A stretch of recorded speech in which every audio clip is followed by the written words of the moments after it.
기도하겠습니다. 하나님 아버지, 오늘 이 아침 주님의 날에 우리의 고백입니다. 우리에겐 주님밖에 없습니다. 주께서 이 시간 그 음성 들려주셔서 더 주님과 가까이 나아가는 우리 모두가 되게 하여 주시옵소서. 예수님의 이름으로 기도하옵나이다. 아멘.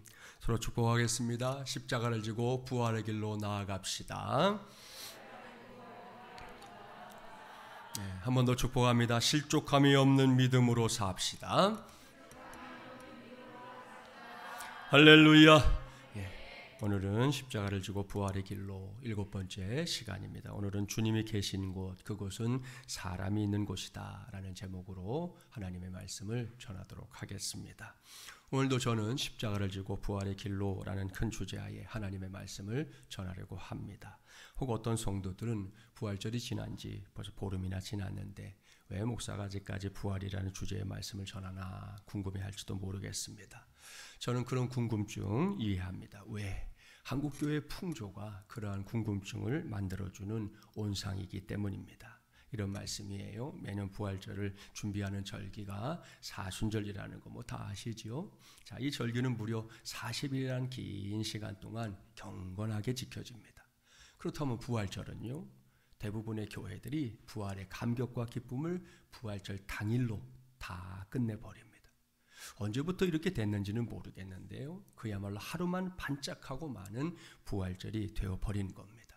그런 다음에는 또 다시금 아무런 일도 없었던 것처럼 부활절 이후에 이어지는 주일이지만 뭐 그 주일이나 저 주일이나 별반 다를 게 없는 것처럼 생각하며 주일을 보내는 경우가 허다합니다. 저는 이것이 잘못됐다 생각하는 목사입니다. 그래서 저는 우리 교회를 개척한 이후부터 지금까지 매년 부활주일이 지난 후에도 일정한 시간 동안만큼은 부활과 관련된 메시지를 전하려고 힘쓰고 있습니다. 여기서 다시금 명심하십시오. 부활의 역사가 없었다면 죄와 사망의 줄에 묶여 있었던 저와 여러분에게 구원이라는 위대한 역사 결코 일어날 수 없었습니다. 작년에 이어 코로나19라는 복병이 여전히 우리가 사는 세상을 이렇게 지배하려 들고 있는데요. 부활신앙을 가진 우리는 그것을 결코 용납해서는 안 됩니다. 용납해서도 안 됩니다. 이러한 사실에 대해서 확실한 믿음을 갖고 오늘 이후에도 이 부활의 역사에 지속적으로 동참하는 당당한 믿음으로 이 경이로운 부활의 계절을 살아가는 저와 여러분이 되기를 주님의 이름으로 축복합니다. 그런 의미에서 한 번 더 축복하려고 합니다. 예수 부활, 당신의 부활입니다. 자, 한 번 더 축복할까요? 오늘도 내일도 부활의 감격으로 삽시다. 할렐루야.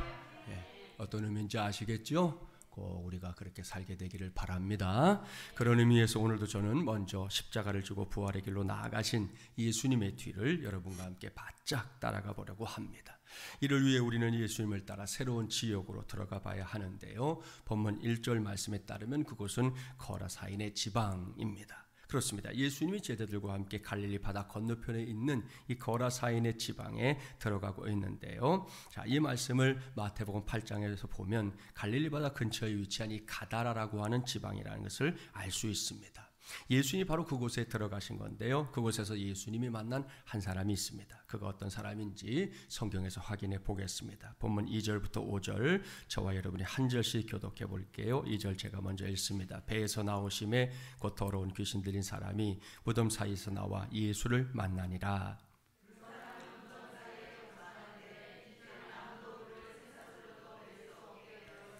이는 여러 번 고랑과 쇠사슬에 매였어도 쇠사슬을 끊고 고랑을 깨뜨렸음이로라. 그리하여 아무도 그를 제어할 힘이 없는지라.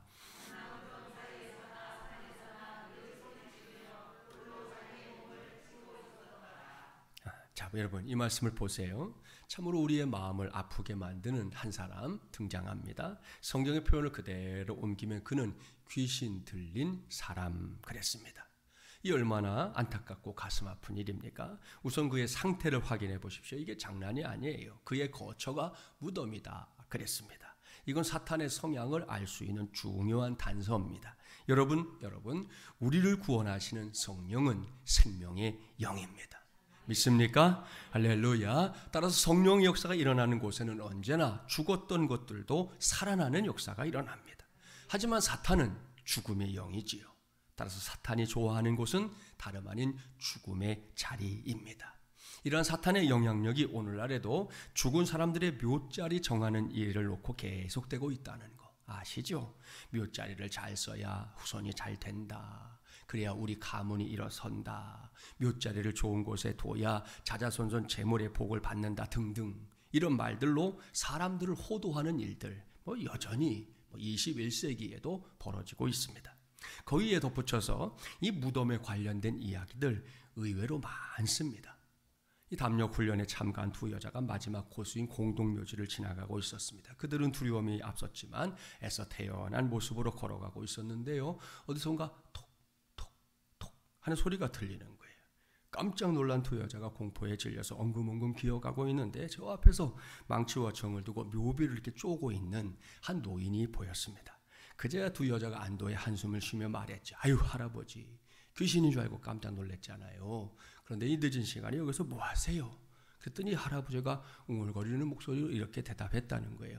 아 글쎄 어떤 멍청한 녀석들이 내 이름을 잘못 써놨잖아.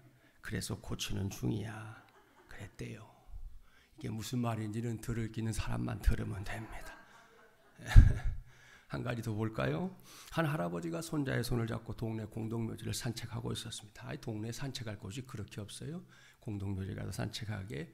아무튼 할아버지가 한 무덤의 비석을 가리키며 말합니다. 이 사람은 가난했지만 너무나 정직한 사람이었단다. 내게 500만 원을 빌려갔는데 그렇게 몸이 아프면서도 400만 원을 갚았고 죽을 때 내게 100만 원 못 갚은 걸 그렇게 미안해했단다. 아마도 이 사람은 틀림없이 천국에 갔을 거야. 조금 후에 할아버지가 다른 무덤을 가리키며 다시 말합니다. 이 사람은 정말 나쁜 사람이었지. 내게 200만 원 빌려갔고 다른 사람에게도 많은 돈을 빌렸는데 충분히 갚을 형편이 되면서도 한 푼도 갚지 않고 버티더니 갑자기 죽고 말았어. 분명히 이 사람은 지옥에 갔을 거야. 그때 손자가 금방 이렇게 이야기합니다. 우와 할아버지는 좋겠네요. 왜? 뭐가 좋은데? 할아버지는 앞으로 천국에 가도 지옥에 가도 받을 돈이 있잖아요. 그러니 뭐 얼마나 좋으시겠어요. 그랬다는 거예요. 참 애는 역시 애예요. 그죠? 아무튼 이처럼 무덤과 관련해서 이런저런 이야기들이 많이 있는데요. 이건 사람들이 죽음이라는 것으로부터 결코 자유롭지 못하다. 그래서 늘 거기에 마음을 빼앗긴 채 살아가고 있다. 이렇게 반증해 주는 겁니다. 무엇보다 이러한 무덤을 통해 알 수 있는 사탄의 술수가 있는데요. 그건 사람들을 이렇게 고립시키는 것입니다. 나 아닌 다른 사람들과 함께하지 못하게 한다. 이런 말입니다. 정말이지 이것은 아주 고약한 사탄의 술수입니다. 제가 언젠가 특세를 인도하며 소개했던 심진송이라는 여인이 있는데요. 그녀는 한동안 우리나라에서 나란무당 혹은 국사무당으로 통했습니다. 당시에 방송에서 이 여인을 얼마나 대단하게 띄워줬는지 아침 방송, 저녁 방송 할 것 없이 자주 나오는 거예요. 심진송 씨는 당시에 김일성의 사망을 예언했다가 맞췄다. 그래서 세인들의 주목을 끌기 시작한 무속인이었는데요. 심진송 씨가 김일성이 죽기 2달 전에 꿈을 꿨다는 겁니다. 꿈속에 세계 지도가 나왔대요. 뭐 좀 싼 것도 아닌데 왜 나왔는지 모르겠는데 나왔대. 하여튼 그 지도에서 북쪽에 북극칠성이 떠 있었는데 그 북극칠성이 갑자기 땅으로 추락하는 꿈을 꿨다고 그랬습니다. 그로부터 2달 후 몇 시, 몇 분, 몇 초까지 딱 맞춰서 그 시간에 김일성이 사망했다. 이런 속보가 나왔다는 건데요. 동네 사람들을 통해서 이게 소문이 나니까 심진송 씨에게 점을 치러 오겠다고 사람들이 줄을 서게 된 거예요. 그런데요, 심진송 씨가 당시에 방송에 나와서 직접 말한 게 있어요. 자기가 기독교 집안에서 태어난 사람이다. 부모님은 항존직분자였다. 어려서는 찬양대에서 찬양 열심히 했다. 그랬습니다. 그렇다면 도대체 어쩌다가 이렇게 된 걸까요? 이 사람은 어린 나이에 2번이나 저승 다녀왔대요. 4번의 자살기도가 있었대요. 그러다가 1988년에 비로소 내림굿을 받고 무당이 됐다. 그렇게 아주 공중파 앞에서 얘기를 해버렸어요. 사랑하는 여러분, 이걸 도대체 어떻게 설명해야 할까요? 저는 심진송 씨가 방송을 타던 그때 이미 이 문제에 대해서 당시의 성도들에게 열변을 토했던 적이 있었습니다. 신앙생활을 하던 심진송 씨가 어느 날부터인가 영적으로 어두움에 휩싸여 버린 것, 정말이지 안타까운 일입니다. 왜 그런 일이 일어났는지 속상하고 답답한 건 맞아요. 그런데요, 그 다음이 더 중요하다. 심진송 씨가 마치 브레이크가 고장난 자동차처럼 끝까지 달려가는 그 길을 달려갈 동안 교회가 무엇을 했느냐, 이겁니다. 모르긴 몰라도 저는 그 부분에 분명히 문제가 있었다, 그렇게 생각해요. 여기서 저는 뭐 복잡한 걸 말하려는 게 아니에요. 아주 쉬운 거, 아주 기본적인 걸 말씀드리고 싶습니다. 그건 그녀를 결코 홀로 두지 말았어야 했다, 이겁니다. 그렇습니다. 당시에 그녀를 괴롭히고 있었던 영적인 세력을 향해 교회는 예수 그리스도의 이름으로 명하노니 하나님의 딸 심진송에게서 당장 떠나갈지어다, 이렇게 담대한 영적인 선포를 했어야 했습니다. 아울러 예수 그리스도의 이름으로 그녀의 평안을 구하는, 간절하고 뜨겁게 구하는 기도했어야 했다는 거지요. 이 모두가 철저하게 교회의 사명이에요. 결코 그 여인의 일을 그 여인 스스로에게나 혹은 그 집안에 맡기지 말고 목회자는 물론이고 그녀를 사랑하는 모든 사람들이 강력하게 영적으로 대응했어야 했다, 이런 말씀입니다. 저는 교회가 이렇게 분명한 태도를 취했다면 결코 심진송이라는 한 영혼 사탄에게 빼앗기지 않았을 것이다, 이렇게 믿습니다. 이건 김진철 목사의 아주 확고부동한 믿음이에요. 몇 해 전 심진송 씨 못지않게 유명한 무당 가운데 한 사람인 심선미 씨가 하나님 앞으로 돌아왔어요. 그러니까 둘 다 또 심씨네, 심선미 씨인데 그 과정을 동영상으로 잠깐 보겠습니다. 보고 나서 말씀을 들어보면 제가 뭘 말하려고 하는지 알 수 있을 거예요. 함께 볼까요?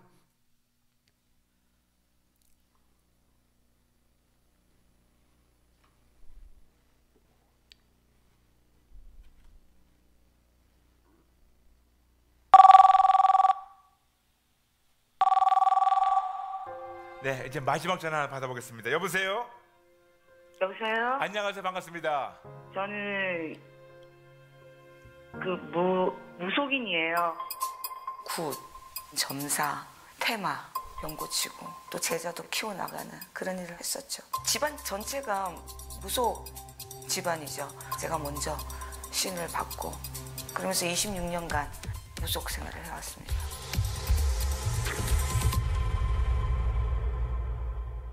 혼자 고민을 하다가 가만히 집에 있다가 이제 무의식적으로 TV를 틀었어요. 제가 TV를 트는데 이제 계속 아무 생각 없이 그냥 채널만 돌리고 있는데 CTS 콜링가 그거 하는 프로가 나왔었어요. 그래서 전화를 누르기 시작했어요. 기도하면서 십자가가 보이고 하나님 계시라는 게 느껴져요. 할렐루야, 할렐루야. 저희 죄를 용서해 주시고 하나님의 자녀로 받아주세요. 하나님의 자녀로 받아주세요. 이 순간부터 영원토록, 이 순간부터 영원토록 오직 예수님만을, 오직 예수님만을 저희 주님과 구세주를 올려드립니다. 구세주로 올려드립니다.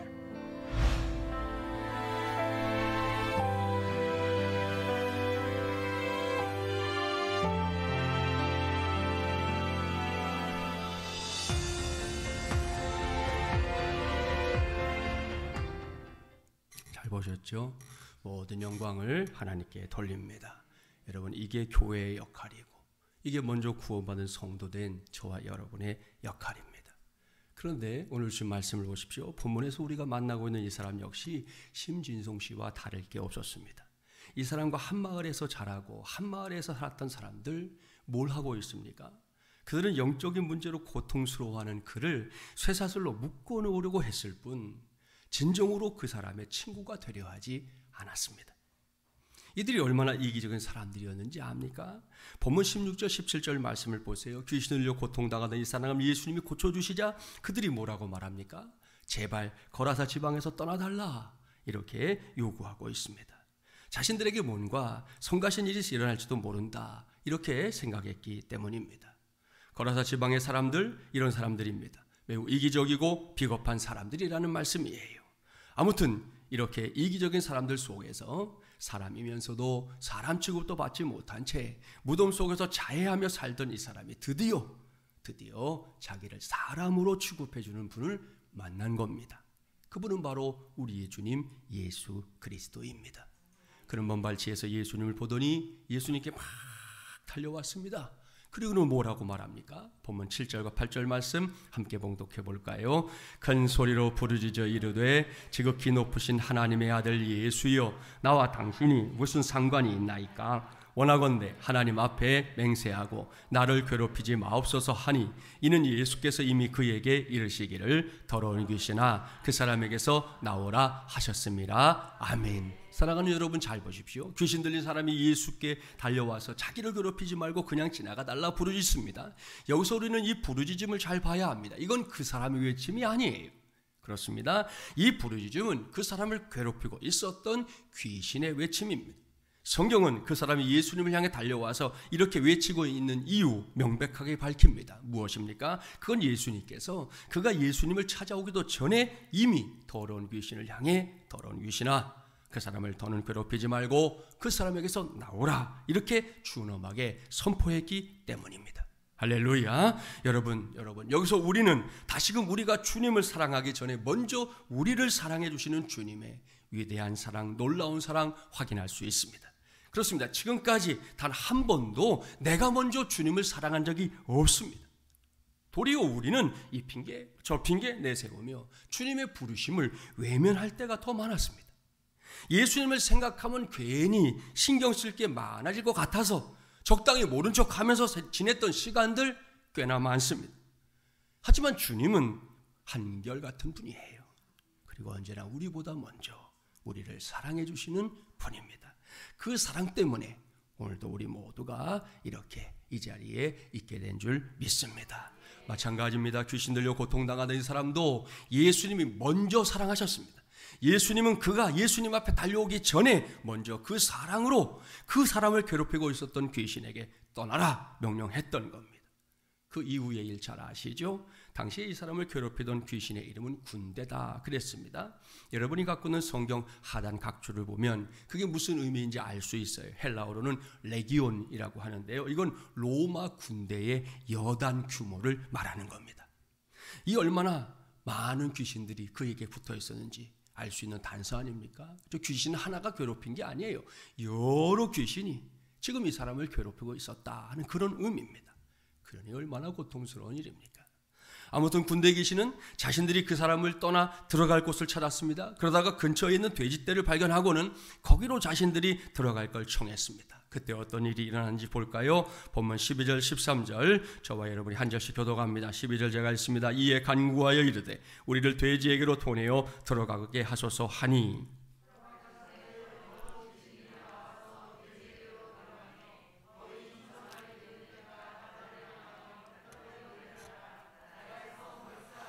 자, 여러분 다 끝났습니다. 마침내 군대 귀신에 의해 고통당하던 한 사람이 구원받았습니다. 할렐루야. 물론 이 사건을 놓고 예수님이 한 사람을 위해서 2,000마리나 되는 돼지떼들을 죽게 한 것을 놓고 왈가왈부하는 사람들도 있습니다. 하지만 여기서 우리 모두가 꼭 기억해야 할 게 있습니다. 그것은 다른 게 아니라 한 사람의 가치입니다. 제가 이 점에 대해서는 이미 수차례 여러분에게 말씀드렸어요. 예수님이 하셨던 말씀 다시금 떠올리기 바랍니다. 한 생명의 가치가 얼마나 된다? 천하보다 귀하다. 할렐루야. 그게 주님의 말씀이에요. 그렇습니다. 예수님이 한 생명의 가치로 생각하는 건 우리가 살고 있는 온 천하보다 더 큽니다. 그렇다고 해서 예수님이 사람이 아닌 동물의 가치를 폄하하셨다 이렇게 오해하지는 마십시오. 동물의 생명도 귀합니다. 무엇이든 살아있는 생명의 가치는 그 자체로 분명히 고귀한 것이기 때문입니다. 하지만 아무리 그렇다 해도 이 세상에 사람의 생명을 대신할 수 있는 건 없다. 이걸 말씀드리는 겁니다. 구약시대 제사를 한번 생각해 봅시다. 하나님은 소나 양이나 염소 심지어 비둘기까지도 사람들의 죄를 대속하는 수단으로 삼았습니다. 그건 그것들이 하찮은 것들이어서가 아닙니다. 그렇게 할 만큼 사람의 생명이 귀하다. 이걸 보여주는 것이에요. 여기서 우리는 오늘 주신 말씀의 제목을 떠올려야 합니다. 주님이 계신 곳, 그곳은 사람이 있는 곳이다. 이거 말입니다. 사랑하는 여러분, 앞서 저는 본문에 등장하는 귀신 들린 사람을 놓고 거라사 지방의 사람들이 그를 어떻게 대했는지 설명했습니다. 그들은 이 사람을 모른 척했습니다. 그 사람이 자신들과 함께 있어야 할 존재라는 사실 자체를 망각했다는 겁니다. 하지만 예수님은 달랐습니다. 예수님은 그 사람이 자신을 알아보기도 전에 그를 먼저 사랑하셨습니다. 그 사람의 형편과 처지를 다 이해했습니다. 그리고는 그 누구도 다가가지 않았던 그 사람의 곁에 예수님은 다가가셨고요. 그 사람과 이런저런 이야기 나눴습니다. 마침내 그 사람의 문제 해결해 주셨습니다. 이분이 바로 오늘도 저와 여러분이 주님 이렇게 부르는 우리의 구세주인 예수 그리스도입니다. 여기서 우리는 분명한 진리를 발견해야 합니다. 그건 우리 주님의 관심이 늘 사람에게 있다 이겁니다. 옳습니다. 사람, 저와 여러분같이 생긴 이 사람이 주님에겐 최대의 관심사요 최고의 사랑의 대상입니다. 따라서 주님은 사람이 없는 곳이라면 지상 최고의 낙원이라고 할지라도 절대 가지 않습니다. 하지만 사람이 있는 곳이라면 그것이 마치 지옥과 같이 고통스럽고 고개를 절레절레 흔들게 만드는 장소라 할지라도 주님은 반드시 찾아가십니다. 이것이 우리 주님 예수님의 뜻이요 예수님의 마음입니다. 믿습니까? 할렐루야. 제2차 세계대전의 최대 피해자 가운데 하나가 유대인들이라는 거 잘 아시죠? 이번에 독일에서 우리 소녀상 이렇게 전시하는 박물관 했다가 또 일본에서 난리법석을 피고 있잖아요. 그 사람들은 반성이라도 해. 참 답답한 노릇인데 아무튼 그 전쟁에서 유대인들이 참 많은 피해를 입었어요. 그 전쟁 이후에 유대인들이 구원의 절기인 우리 6월절이 되면 꼭 부르는 노래가 있습니다. 그것은 아니 마밈의 노래입니다. 그래서 아니 마밈이란 시브리어인데요, 내가 믿는다 그런 뜻이에요. 이 노래는 본래 혹독한 이 아우슈비츠 수용소에서 작사 작곡된 노래였는데요, 그 내용은 이겁니다. 나는 믿는다. 나의 메시아가 나를 돕기 위해서 반드시 나를 찾아오리라는 사실을 이렇게 시작해요. 그들은 자기의 동료들이 비참하게 가스실로 불려나가는 모습을 보면서 그런데 이 2절을 다음 절을 이렇게 슬프게 불렀습니다. 그런데 때때로 그 메시아는 너무 늦게 오신다. 생각해 보면 참 가슴이 미어지는 가사입니다.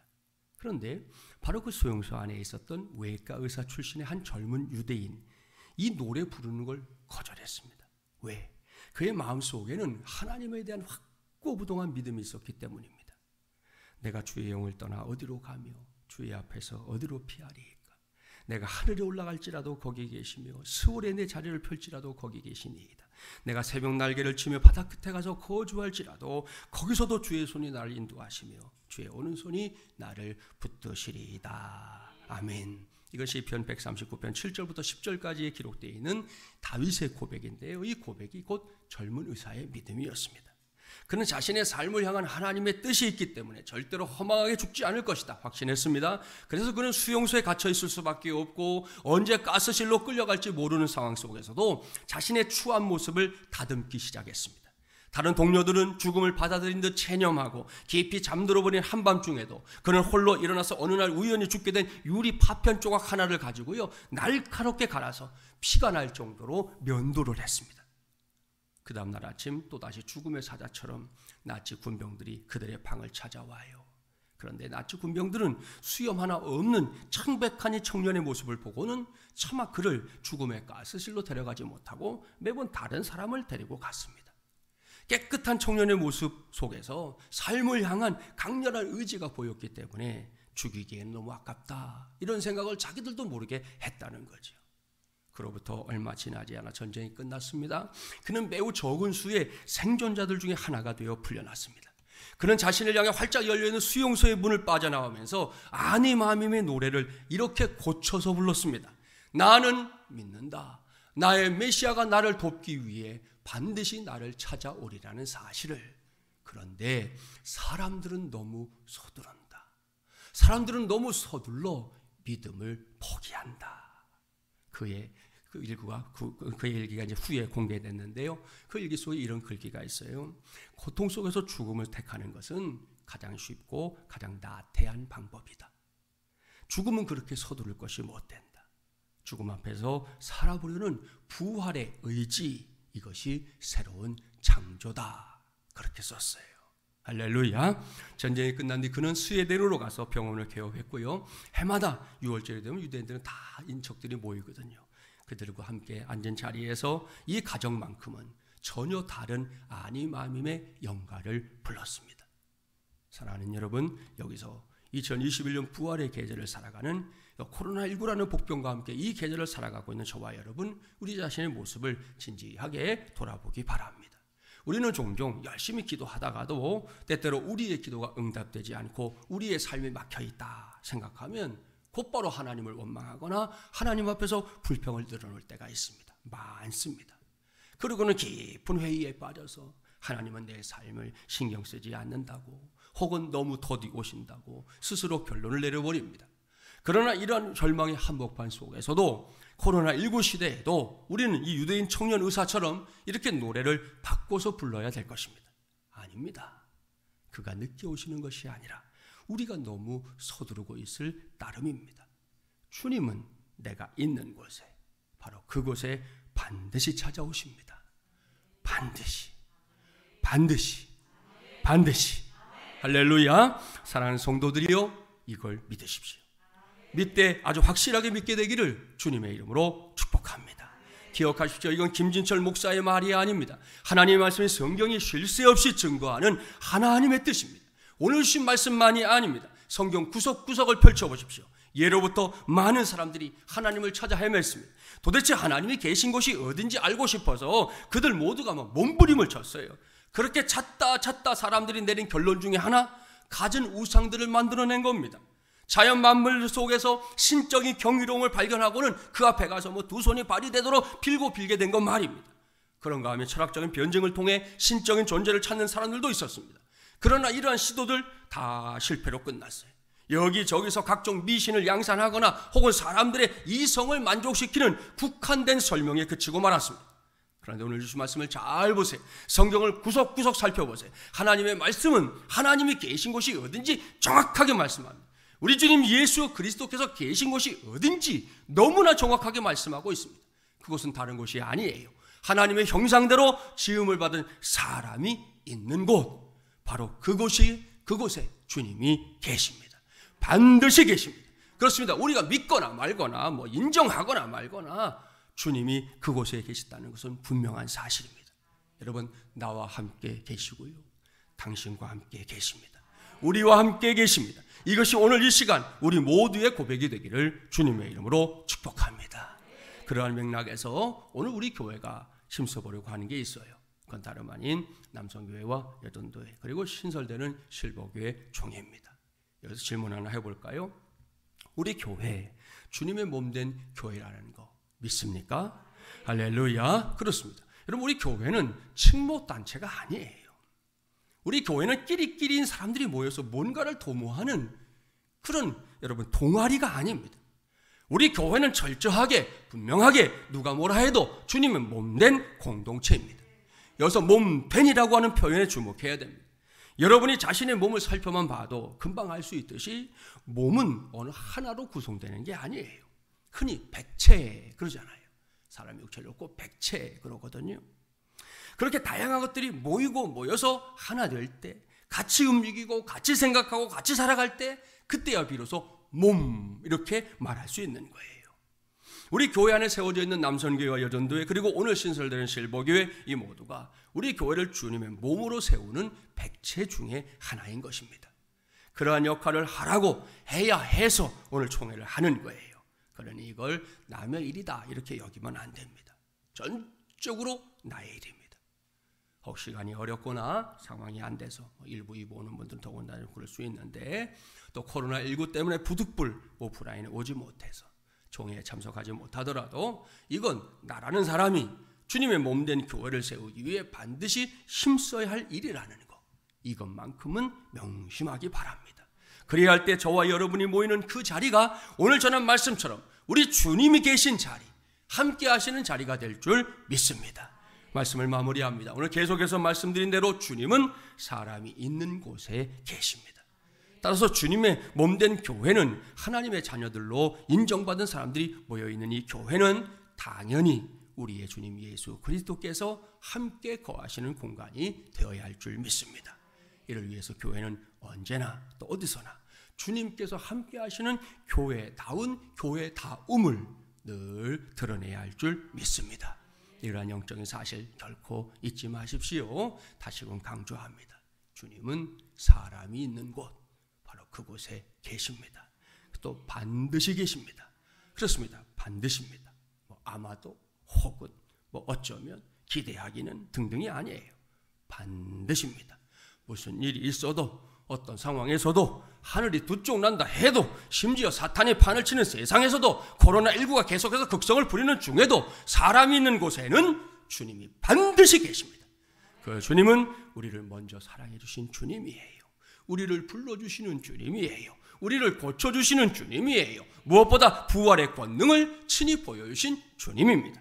2021년 부활의 계절을 살아가면서 이러한 사실을 확고부동하게 믿는 건 물론이고, 주님께서 날마다 우리 모두를 새롭게 하시는 그 은혜 충만하게, 말 그대로 차고 넘치게 누리게 되기를 주님의 이름으로 간절히 축원합니다. 기도합시다. 전능하시고 자비로우신 하나님 아버지, 이 시간 주님께서 우리가 허락하신 말씀에 귀를 기울입니다. 오래전부터 사람들이 질문해 왔던 대로 우리도 질문할 때가 있습니다. 하나님은 도대체 어디 계시는가? 코로나19로 인해 삭막해진 이 시대에 주님은 도대체 어디 계시는가? 오늘 주님께서 친히 이 질문에 대답해 주셨습니다. 주님은 다른 곳이 아닌 사람이 있는 곳에 계시다. 바로 이겁니다. 우리 모두가 이러한 주님의 뜻을 바르게 깨닫게 하여 주시옵소서. 우리는 종종 믿노라 하면서도 쉽게 하나님의 사랑을 의심하고, 조그만 어려움이 찾아와도 우리가 주님의 눈에서 멀어진 존재라고 생각할 때가 있습니다. 많습니다. 그래서 실망합니다. 그래서 불평합니다. 그래서 자포자기할 때도 있습니다. 주님 바라옵기는 오늘 주신 말씀을 통해 이것이 얼마나 어리석은 생각이었는지 우리 모두가 깨닫게 하여 주시옵소서. 그러고 나서 주님이 계신 곳은 바로 내가 있는 곳임을 분명하고 확실하게 알게 하여 주시옵소서. 특별히 부활의 계절을 살아가면서 내가 있는 그곳이 어디이든 그곳에 주님이 함께 계신다는 사실 명심하고, 매사에 주님과 함께 승리하는 삶을 살아내는 우리 모두가 되게 하여 주시옵소서. 이 모든 말씀 우리 모두를 부활의 증인으로 삼아주신 우리 주 예수 그리스도의 이름으로 간절히 기도하옵나이다. 이 땅에 오셔서 우리의 모든 대신 지시고 우리가 있는 곳 어디나 함께 해주시는 우리 주 예수 그리스도의 은혜와 하나님 아버지의 놀랍고도 만극하신 사랑하심과 성령님의 감화, 감동, 교통, 인도하심의 역사가 오늘도 주의 말씀 붙잡고 다시금 세상을 위해 나아가는 하나님의 귀한 종들, 특별히 오늘도 주 안에서 봉사하고 섬기는 모든 이들 위해 주의 몸된 교회와 이민족과 어려움을 겪는 온 세계 가운데 함께 하시기를 간절히 축원하옵나이다. 아멘.